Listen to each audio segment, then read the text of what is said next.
Hello বন্ধুরা, আমরা কথোপকথনের সময় বলে থাকি, অনেক ক্ষেত্রেই বলে থাকি, তুমি আর কতদিন এমন অন্যায় সহ্য করতে থাকবে। আবার বলি, তুমি তার জন্য আর কতদিন অপেক্ষা করতে থাকবে।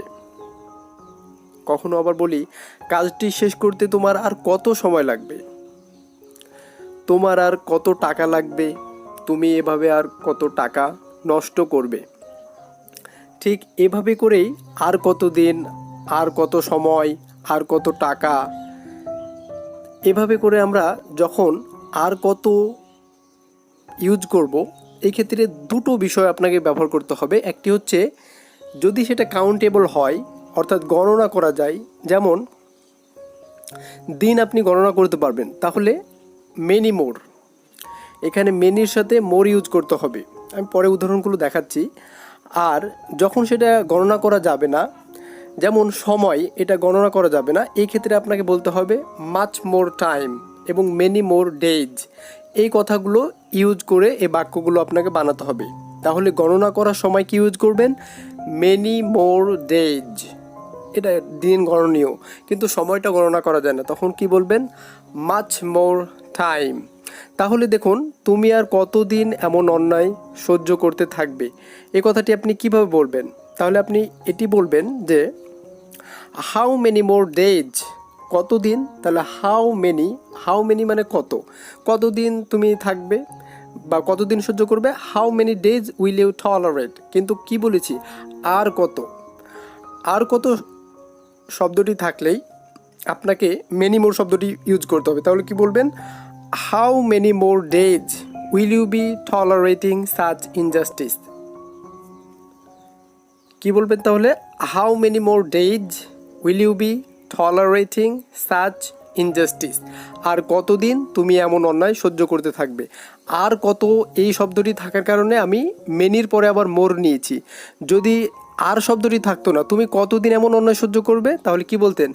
How many days will you be tolerating such injustice, বা how long will you tolerate such injustice, এটি বললেই হয়ে যেত। তবে কোনো বাক্যে আর কত এই শব্দটি থাকলে মেনি অথবা মেনি মোর অথবা মাচ মোর এই শব্দটি আসবে। তাহলে পরের উদাহরণটি কি ছিল? দেখুন, পরেরটি ছিল যে তুমি তার জন্য আর কতদিন অপেক্ষা করতে থাকবে। এটি কীভাবে বলবেন? তুমি তার জন্য আর কতদিন অপেক্ষা করতে থাকবে, তাহলে আর কতদিন আছে, কি বলবেন? How many more days will you be waiting for him. যেহেতু এটা ফিউচার কন্টিনিউয়াস ছিল, তাই উইল ইউ বি ওয়েটিং এই বাক্যটি করা হয়েছে, যে তুমি তার জন্য আর কতদিন অপেক্ষা করতে থাকবে। আর যদি বলতাম যে তুমি তার জন্য কতদিন অপেক্ষা করবে, তাহলে সিম্পলি বলতেন হাউ মেনি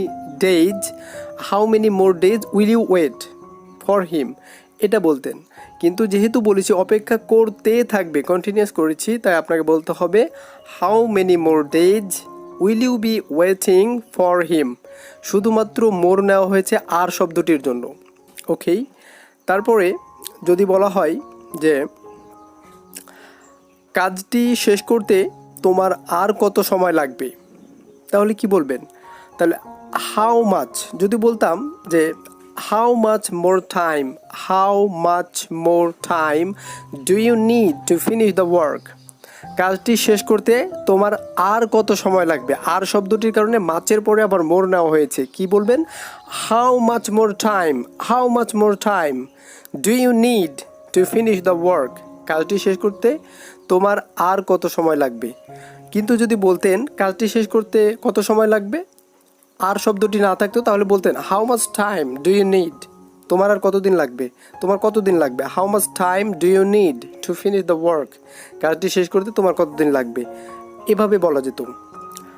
তারপরে যদি বলি তোমার আর কত টাকা লাগবে, এখানে দুইভাবে বলা যাবে। তোমার কত টাকা লাগবে, how much money do you need, কি বলবেন?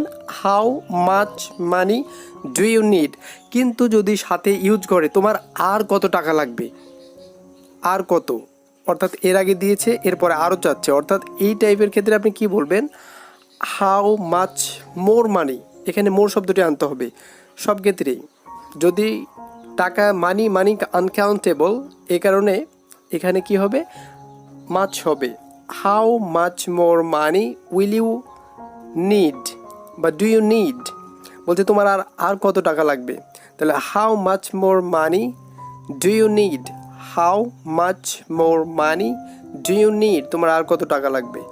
ঠিক একইভাবে যদি বলি তুমি এভাবে আর কত টাকা নষ্ট করবে, আর কত টাকা, আর শব্দও থাকলে কি হবে, মোর শব্দটি আসবে। তাহলে কি বলবেন, হাউ মাচ, টাকার জন্য how much, more money, how much more money will you waste, তুমি নষ্ট করবে, this way, how much more money will you waste this way.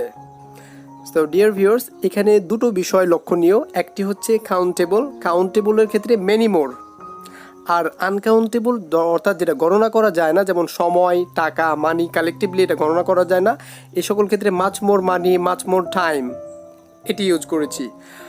আর এখানে মোর কখন আসছে, মোর যখন আসছে তখন আসবে যখন আর শব্দটি থাকবে, আর নেই মোর আসবে না। যেমন যদি একটি উদাহরণ দিই যে তোমার কত টাকা লাগবে, how much money do you need, তোমার কত টাকা লাগবে, এখানে আর কত বলিনি, তাই এখানে মোর শব্দটি নেই, how much money do you need এটার মাধ্যমে হয়ে যাচ্ছে। এভাবে করতে পারবেন সবগুলোই। আর একইভাবে যদি আর শব্দটি চলে আসে, তোমার আর কত টাকা লাগবে, তখন আপনাকে বলতে হবে how much more money, how much more money do you need, তোমার আর কত টাকা লাগবে। সো এই হচ্ছে মেনি মোর এবং হচ্ছে মাচ মোরের ব্যবহার। আশা করি আপনারা বুঝতে পেরেছেন। So that's all for today. Stay fine, stay happy and keep me in your prayers. আসসালামু আলাইকুম রহমতুল্লাহ।